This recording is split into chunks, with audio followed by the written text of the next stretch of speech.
بسم اللہ الرحمن الرحیم۔ ناظرین، چار چیزوں سے انسان کی عقل بڑھتی ہے: غیر ضروری باتوں سے اجتناب کرنا، سونے سے پہلے مسواک کرنا، بزرگوں کی صحبت اختیار کرنا، علماء کی مجلس میں حاضر ہونا۔ ناظرین، کھانا ہمیشہ دائیں ہاتھ سے کھانا چاہیے، یہ سنت ہے۔ بائیں ہاتھ اور چمچ وغیرہ کا استعمال نہیں کرنا چاہیے۔ بستر سے اٹھ کر کچھ دیر بیٹھے رہنا ضروری ہے تاکہ دماغ میں خون اچھی طرح فعال ہو جائے۔ زندگی بدلنے کے لیے لڑنا پڑتا ہے اور آسان کرنے کے لیے سمجھنا پڑتا ہے۔ وقت آپ کا ہے، چاہو تو اسے سونا بنا لو اور چاہے تو سونے میں گزار دو۔ ناظرین، اگر کچھ الگ کرنا ہے تو ہجوم سے ہٹ کر چلو۔ ہجوم آپ کو ہمت تو دیتا ہے پر آپ کی شناخت چھین لیتا ہے۔ جب تک آپ کو منزل نہ ملے تب تک ہمت نہ ہارو اور نہ ہی ٹھہرو، کیونکہ پہاڑ سے نکلنے والی نہروں نے آج تک راستے میں کسی سے نہیں پوچھا کہ سمندر کتنا دور ہے۔ ناظرین، بیمار کے پاس بہت دیر تک نہ بیٹھے رہو، کیونکہ اہل خانہ یا خود بیماری کے آ جانے کا اندیشہ ہوتا ہے۔ وہاں جا کر شور یا مذاق نہ کرو، بلکہ سنجیدگی اختیار کرو تاکہ بلند آواز سے بیمار یا اہل خانہ کو تکلیف نہ ہو۔ اور بیمار سے اپنے لیے دعا کی درخواست کرو، کیونکہ سنن ابن ماجہ میں ہے، سیدنا فاروق اعظم رضی اللہ تعالیٰ عنہ سے روایت ہے کہ نبی اکرم صلی اللہ علیہ وسلم نے فرمایا، جس وقت تم مریض کے پاس جاؤ تو اس سے کہو کہ تمہارے لیے دعا کرے، کہ اس کی دعا فرشتوں کی دعا جیسی ہے۔ ناظرین، زندگی میں کام آنے والی 5 اہم نصیحتیں: گفتگو میں صاف اور واضح الفاظ استعمال کرو۔ ایسے مشتبہ الفاظ نہ بولو جن میں کوئی منفی مطلب نکل سکتا ہو۔ سامنے والے کی کہی گئی بات کو غور سے سنو اور سمجھنے کی کوشش کرو۔ سوالات کی کثرت دل سے عاجزی نکال سکتی ہے، اس لیے سوال و جواب کی بجائے عبرت اور نصیحت کا ذہن پیدا کرو۔ اپنے ایمان کی حفاظت کرو، کہیں ایسا نہ ہو کہ کسی غلطی یا شکوے کے باعث تم اپنے ایمان سے ہی محروم ہو جاؤ۔ دنیا میں کسی کے پاس کوئی خیر دیکھو تو حسد اور جلن میں مبتلا نہ ہو، کیونکہ یہ اللہ کا عطیہ ہے جو اس نے اپنے کسی بندے کو اپنے فیصلے کے تحت عطا کیا ہے۔ امام عبید بن عمیر المکی رحمۃ اللہ علیہ فرماتے ہیں کہ اللہ کی نگاہ میں دنیا بڑی حقیر ہے، کہ وہ دنیا اسے بھی دیتا ہے جس سے محبت کرتا ہے اور اسے بھی جس سے محبت نہیں کرتا، لیکن ایمان وہ صرف اسی کو عطا کرتا ہے جو اسے محبوب ہو۔ ناظرین، ناشتے سے پہلے شہد کھانے سے آپ کو کوئی بڑی بیماری نہیں لگے گی۔ اگر ہاتھ جل جائیں تو شہد اور نمک کا لیپ کریں۔ گھوڑے جیسی طاقت حاصل کرنی ہے تو یہ چیزیں ضرور کھائیں: کالے چنے، کھجور اور شلجم۔ پیاز کھانے سے معدے اور پیٹ سے جڑے مسائل ختم ہوں گے۔ بوڑھے چہرے کو جوان کرنے کے لیے ادرک والے پانی سے چہرہ دھونا شروع کر دیں۔ چہرے کی بے رونقی اور خشکی ختم کرنے کے لیے چہرے پر پودینے کا رس لگائیں۔ نیند میں بار بار آنکھ کھلنے کی بیماری ہو تو شہد کو عجوا کھجور میں ملا کر سونے سے پہلے استعمال کریں۔ ہڈیوں کی مضبوطی میں اضافہ کرنی ہے تو روزانہ 1 گلاس دودھ پی لیا کریں۔ اگر جسمانی تھکاوٹ یا سستی محسوس ہونے لگے تو ناریل کے تیل کی ہلکی سی مالش کریں، طاقت خود واپس آ جائے گی۔ ہاتھوں کے جوڑ درد کریں تو زیتون کے تیل کی رات سوتے وقت مالش کریں۔ کھانے کے بعد سستی آئے تو 1 چٹکی سونف زبان پر رکھیں، تازگی لوٹ آئے گی۔ ناظرین، سکن پر چمک لانی ہو تو دن میں 1 بار خالی پیٹ 1 کھجور کھا لیا کریں، رنگت نکھرنے لگے گی۔ گرمی میں چکر آئیں تو لیموں کو پانی میں ملا کر پی لیں، جسم فریش ہو جائے گا۔ اگر ہاتھوں کی خشکی دور کرنی ہو تو رات کو سوتے وقت زیتون کا تیل لگا کر دستانے پہن لیں۔ ناظرین، خواب میں اپنے آپ کو ننگا دیکھنا حاسد سے مقابلہ ہونے یا پریشانی ہونے کی علامت ہے، صدقہ کرنا چاہیے۔ خواب میں چیتے کو پکڑنا کسی دشمن کے ساتھ ملاقات کرنے کی علامت ہے۔ خواب میں کالا سانپ کو ڈستے ہوئے دیکھنا دشمن سے نقصان پہنچنے، رنج اور تکلیف ملنے کی علامت ہے۔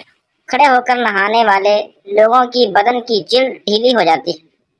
ہر وقت غصہ رہنے اور ذہنی دباؤ سے چڑچڑاپن کی بیماری ہو جاتی ہے۔ ادرک کا قہوہ بنا کر پینے سے جوڑوں کے درد میں آرام ملتا ہے۔ ہچکی نہ رکے تو ایک قطرہ شہد زبان پر رکھیں، ہچکی فوراً بند ہو جائے گی۔ اگر حافظہ کمزور ہو تو روزانہ 1 چمچ مغز بادام کھائیں۔ دانتوں کی صفائی کے لیے روزانہ صبح و نیم کا مسواک استعمال کریں۔ ناظرین، دانت چمکدار اور صاف ہوں گے اور کیڑا کبھی نہیں لگے گا۔ اگر جسم کی چربی پگھلانی ہے تو ابلا ہوا پانی دن میں 3 بار ضرور پئیں، کیونکہ مثبت سوچ دماغ کو طاقت دیتی ہے۔ مثبت سوچنا دماغ کے لیے سب سے بڑی طاقت کیوں ہے اور یہ ہمیں کیسے مضبوط بناتا ہے؟ انسان کا دماغ کمزور کب ہوتا ہے؟ دماغ تب کمزور پڑتا ہے جب وہ بار بار منفی باتیں سوچتا ہے۔ کچھ نہیں ہو سکتا، سب بیکار ہے، میرے بس کا نہیں، ایسی سوچ دماغ کو تھکا دیتی ہے، دل کو بوجھل کر دیتی ہے۔ مثبت سوچ کیسے دماغ کو طاقت دیتی ہے؟ دماغ کو نیا راستہ دیتی ہے۔ مثبت سوچ دماغ کو بتاتی ہے کہ راستہ بند نہیں، کوئی نہ کوئی حل ضرور ہے۔ حوصلہ بڑھاتی ہے۔ جو انسان خود کو مثبت الفاظ دیتا ہے اس کا دل بھی مضبوط، دماغ بھی غلطی کو سبق بنا دیتی ہے۔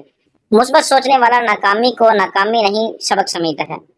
ایسے لوگ دوبارہ ہمت سے کھڑے ہوتے ہیں، دل کو امید دیتی ہے۔ جب دماغ امید بھری سوچتا ہے تو دل میں بھی روشنی آتی ہے، پھر دل اور دماغ ایک ساتھ مضبوط ہوتے ہیں، عمل میں برکت آتی ہے۔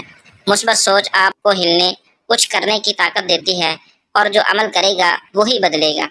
مثبت سوچنا کوئی جادو نہیں، یہ ایک فیصلہ ہے۔ فیصلہ کہ مجھے ہر حال میں اچھا پہلو دیکھنا ہے، میں ہمت نہیں ہاروں گا۔ ابو درداء رضی اللہ تعالیٰ عنہ فرماتے ہیں، نصیحت کے لیے موت کافی ہے اور زمانہ لوگوں کو جدا کرنے کے لیے۔ آج لوگ گھروں میں ہیں تو کل قبروں میں ہوں گے۔ ناظرین، اگر جسم سن پڑ جائے تو زیتون کا تیل نیم گرم کر کے ریڑھ کی ہڈی پر مالش کریں، پورا جسم گرم ہو جائے گا۔ اگر آنکھوں کی بینائی بہتر کرنی ہو تو رات سوتے وقت سونف چبائیں۔ جب چینی کی جگہ ہلدی چائے میں استعمال کیا جائے تو اس سے چائے کا ذائقہ بدلے گا مگر زندگی سنور جائے گی۔ ہلدی والی چائے کے اہم فوائد: مدافعتی نظام کو طاقت ملتی ہے۔ موسم کی تبدیلی کی وجہ سے کھانسی یا زکام ہو، چائے میں ہلدی کا کمال آزمائیں۔ سوزش اور درد میں کمی، جسم میں جلن، سوجن یا جوڑوں کے درد کا قدرتی علاج۔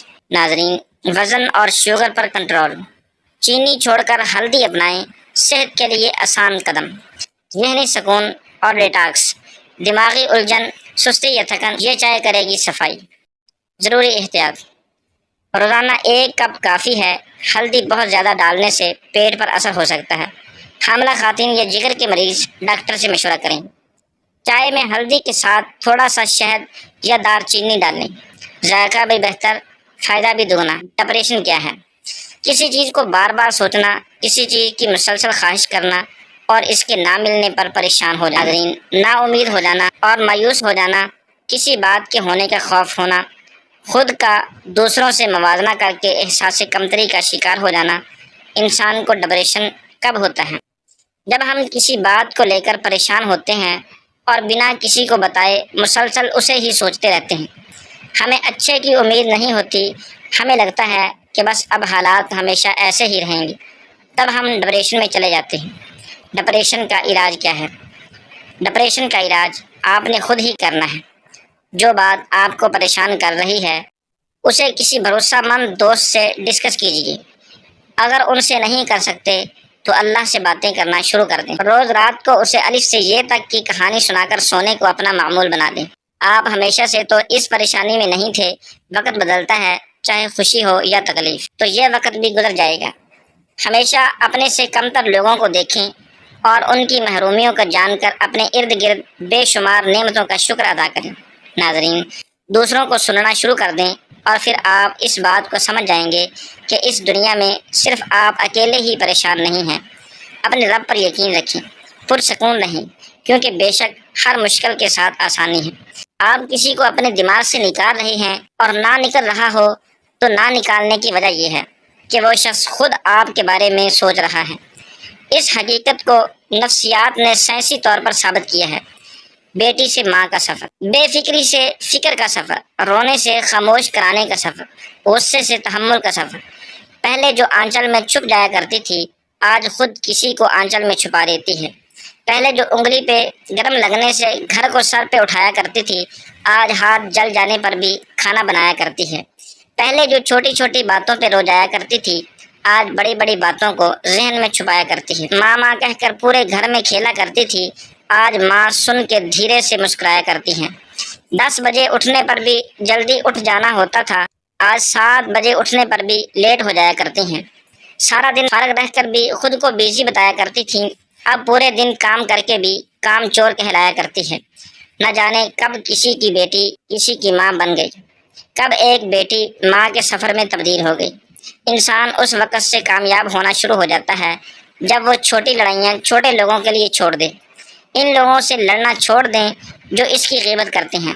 ناظرین، جب لوگوں کی توجہ حاصل کرنے کے لیے لڑنا چھوڑ دو، جب لوگوں کی توقعات پر پورا اترنے کے لیے لڑنا چھوڑ دے، بے حس لوگوں سے اپنے حقوق کے لیے لڑنا چھوڑ دے، یہ ثابت کرنے کے لیے لڑنا چھوڑ دے کہ لوگ میرے بارے میں غلط تھے، ایسی لڑائیاں ان لوگوں کے لیے چھوڑ دے جن کے پاس لڑنے کے سوا اور کچھ نہیں، اور اپنے ویژن، اپنے خوابوں، اپنے خیالات اور اپنی خوشیوں کے لیے لڑنا شروع کرے۔ جس دن آپ نے چھوٹی لڑائیوں سے کنارہ کشی اختیار کی، منفی ذہنیت ختم کی، وہ دن آپ کی کامیابی اور سکون کا آغاز ہوگا۔ کچھ لڑائیاں آپ کے وقت کے قابل نہیں ہوتی، کچھ مباحثے اور شکوے فضول میں آپ کی انرجی برباد کرتی ہیں۔ اگر تمہیں لگتا ہے کہ تمہاری زندگی بہت مشکل ہے تو باہر نکلو اور دنیا کو غور سے دیکھو۔ ان لوگوں کو دیکھو جو خالی پیٹ سوتے ہیں، میلوں ننگے پاؤں چلتے ہیں یا اپنی آزمائشوں کے باوجود مسکرا دیتے ہیں۔ ناظرین، دنیا اکثر ہمیں سکھاتی ہے کہ ہمارا درد چاہے جتنا بھی سچا ہو، سب سے بھاری بوجھ نہیں ہوتا۔ شکر گزاری وہیں سے شروع ہوتی ہے جہاں سوچ کا زاویہ بدلتا ہے۔ حضرت ابو سعید خدری رضی اللہ تعالیٰ عنہ سے روایت ہے کہ رسول اللہ صلی اللہ علیہ وسلم نے فرمایا کہ جب تم کسی مریض کے پاس جاؤ تو اس کی درازی عمر کے متعلق گفتگو کرو۔ تمہاری بات اگرچہ تقدیر کو نہیں پھیرتی مگر مریض کا دل خوش ہو جاتا ہے۔ حضرت ابن عباس رضی اللہ تعالیٰ عنہما سے روایت ہے کہ نبی کریم صلی اللہ علیہ وسلم ایک اعرابی کی عیادت کے لیے تشریف لے گئے۔ نبی اکرم صلی اللہ علیہ وسلم کی عادت مبارکہ یہی تھی کہ جب کسی کی عیادت کے لیے تشریف لے جاتے تو فرماتے کوئی خطرہ نہیں، بیماری گناہوں سے پاک کرنے والی ہے۔ ان احادیث مبارکہ سے پتہ چلا کہ تیمارداری کا سنت طریقہ یہ ہے مریض کے ہاں عیادت کے لیے روزانہ نہ جایا جائے بلکہ تیسرے دن جائے اور مریض کا دل بہلانے کے لیے اس کی درازی عمر کی بات کہیں گے۔ حضرت سعد بن ابی وقاص رضی اللہ تعالیٰ عنہ فرماتے ہیں کہ حضور صلی اللہ علیہ وسلم میری تیمارداری کے لیے تشریف لائے تو میرے سینے پر ہاتھ رکھا تھا۔ گرمی کے موسم میں گلا خراب رہتا ہو تو ایک دانہ چھوٹی الائچی روز چبائیں، ناظرین گلا فوری ٹھیک ہو جائے گا۔ روزانہ صبح کے وقت ایک گلاس تازہ گاجر کا رس پی لیا کرو۔ گاجر وٹامن اے کا خزانہ ہے، 80 سال تک نظر نہ دھندلی ہوگی نہ کمزور ہوگی۔